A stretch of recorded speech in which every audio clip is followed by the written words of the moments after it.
Assalamualaikum warahmatullahi wabarakatuh. Perkenalkan, nama saya Mutiara Katili dengan NIM 2004010001 dari Fakultas Ekonomi dan Bisnis Islam, Program Studi Ekonomi Syariah IAIN Palopo. Nah, adapun tujuan daripada pembuatan video yaitu untuk memenuhi salah satu tugas UAS atau ujian akhir semester mata kuliah Ekonomi Sumber Daya Manusia dan Ketenagakerjaan dengan tema yaitu sumber daya manusia dan ketenagakerjaan sebagai keunggulan bersaing bagi perusahaan. Nah, untuk lebih jelasnya, silahkan teman-teman simak video saya sampai selesai. Nah, mengenai sumber daya manusia dan ketenagakerjaan sebagai keunggulan bersaing bagi perusahaan. Sebelum saya membahas lebih jauh mengenai hal tersebut, yang pertama saya akan membahas mengenai pengertian manajemen sumber daya manusia. Manajemen sumber daya manusia atau biasa disingkat dengan MSDM merupakan suatu ilmu atau cara bagaimana mengatur hubungan dan peranan sumber daya atau tenaga kerja yang dimiliki oleh individu secara efisien dan efektif serta dapat digunakan secara maksimal sehingga tercapai tujuan atau goals bersama perusahaan, karyawan, dan masyarakat menjadi maksimal. MSDM didasari pada suatu konsep bahwa setiap karyawan adalah manusia, bukan mesin, dan bukan semata menjadi sumber daya bisnis. Untuk melakukan proses perubahan melalui inovasi dan untuk mencapai keunggulan bersaing, perusahaan memiliki sumber-sumber kompetitif yang meliputi sumber daya fisik, sumber daya finansial, struktur dan sistem proses organisasi, dan sumber daya manusia atau SDM. Namun, SDM juga merupakan sumber keunggulan kompetitif karena pengelolaan sumber keunggulan lain secara otomatis memerlukan penanganan dari SDM yang ada. Keterlibatan SDM sangat menentukan kesuksesan proses perubahan organisasi, karena SDM merupakan subjek penting yang akan melaksanakan proses perubahan dari hasil dan proses perubahan yang direncanakan. Dalam kondisi seperti ini biasa diperlukan peran manajer untuk memberikan motivasi bagi bawahannya agar mau terlihat dalam proses perubahan, karena manajer dan komitmennya untuk melakukan perubahan dianggap sebagai kunci keberhasilan pelaksanaan program perubahan. Nah, demikian pula pentingnya manajemen sumber daya manusia di dalam mencapai tujuan perusahaan, karyawan, dan masyarakat. Jadi, manajemen sumber daya manusia juga dapat didefinisikan sebagai perencanaan, pengorganisasian, pengkoordinasian, pelaksanaan, dan pengawasan terhadap pengadaan, pengembangan, pemberian balas jasa, pengintegrasian, pemeliharaan, dan pemisahan tenaga kerja dalam rangka mencapai tujuan organisasi. Dalam usaha pencapaian tujuan perusahaan, pasti ada berbagai permasalahan yang dihadapi oleh manajemen. Bukan hanya terdapat pada bahan mentah, alat-alat kerja, mesin-mesin produksi, uang, dan lingkungan kerja saja, namun juga mencakup karyawan atau sumber daya manusia yang akan mengelola faktor produksi lainnya. Namun, perlu juga kita ingat bahwa sumber daya manusia sendiri sebagai faktor produksi, seperti halnya faktor produksi lainnya, merupakan masukan atau input yang diolah oleh perusahaan dan menghasilkan keluaran atau output. Nah, selanjutnya yaitu peran dan fungsi manajemen sumber daya manusia. Yang pertama, peran manajemen sumber daya manusia. Ketika kita berbicara mengenai tenaga kerja, ini masih umum karena ada yang bekerja tetapi pada orang lain, negara atau swasta, dan ada pula mereka yang bekerja sendiri. Dalam manajemen sumber daya manusia, yang ingin ditelah adalah karyawan, mereka yang menjual jasa pikiran, tenaga, dan waktu kepada orang lain atau perusahaan. Di sini terjadi sebuah ikatan atau kontrak mengenai hak dan kewajiban masing-masing. Kemudian, yang kedua yaitu fungsi manajemen sumber daya manusia.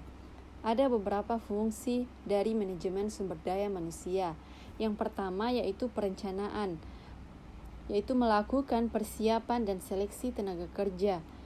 Persiapan dalam proses dilakukan perencanaan kebutuhan akan sumber daya manusia dengan menentukan berbagai pekerjaan yang mungkin timbul.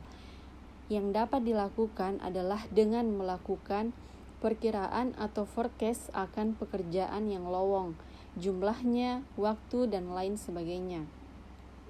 Ada dua faktor yang perlu diperhatikan dalam melakukan persiapan, yaitu faktor internal dan eksternal. Faktor internal meliputi jumlah kebutuhan karyawan, struktur organisasi, departemen yang ada, dan lain sebagainya.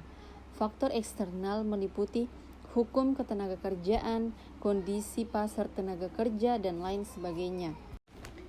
Fungsi yang kedua yaitu rekrutmen, di mana rekrutmen tenaga kerja merupakan suatu proses untuk mencari calon atau kandidat pegawai, karyawan, buruh, manajer, atau tenaga kerja baru untuk memenuhi kebutuhan sumber daya manusia organisasi atau perusahaan. Dalam tahapan ini diperlukan analisis jabatan yang ada untuk membuat deskripsi pekerjaan dan juga spesifikasi pekerjaan. Kemudian fungsi yang ketiga yaitu seleksi tenaga kerja.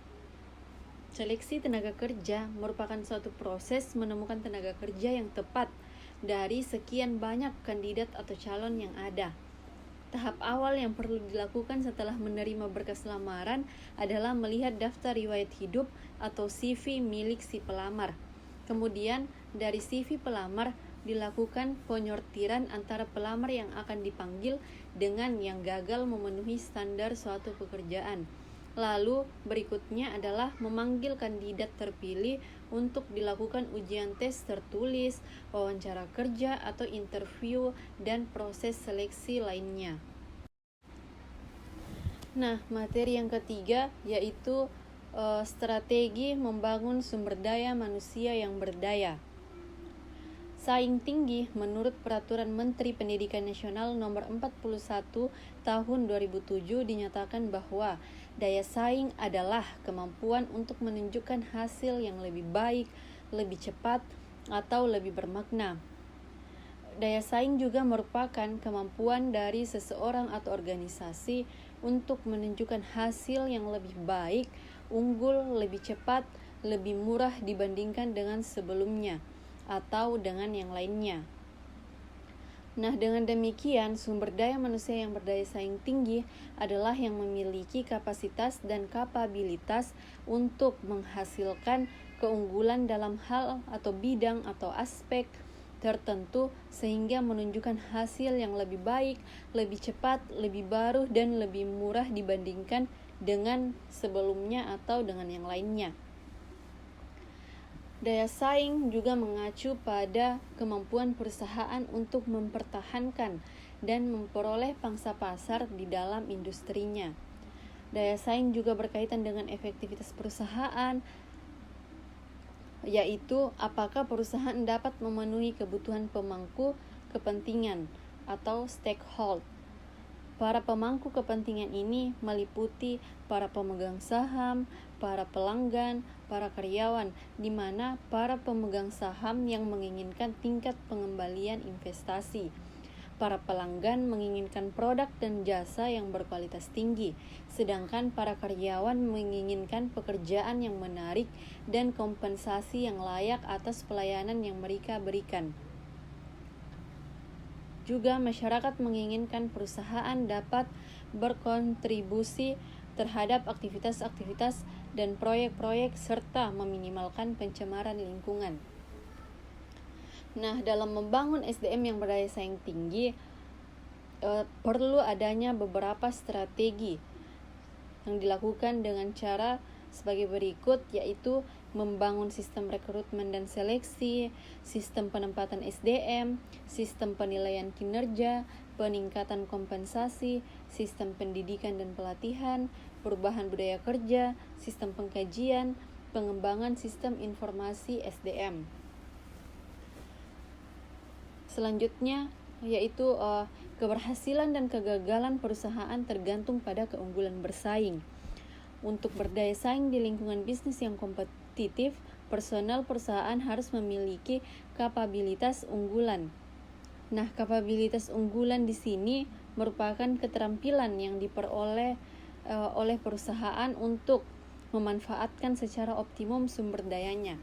Tanpa kapabilitas, sumber daya perusahaan nilainya menjadi sangat kecil. Sumber daya yang dimanfaatkan secara optimum dengan menggunakan kapabilitas personel akan menghasilkan kompensasi yang dapat membangun keunggulan bersaing perusahaan. Penting juga untuk membangun hubungan yang berkualitas antara manajer dengan karyawan dan hubungan lintas fungsional, dan antara perusahaan dengan pemasok, mitra bisnis, dan konsumen.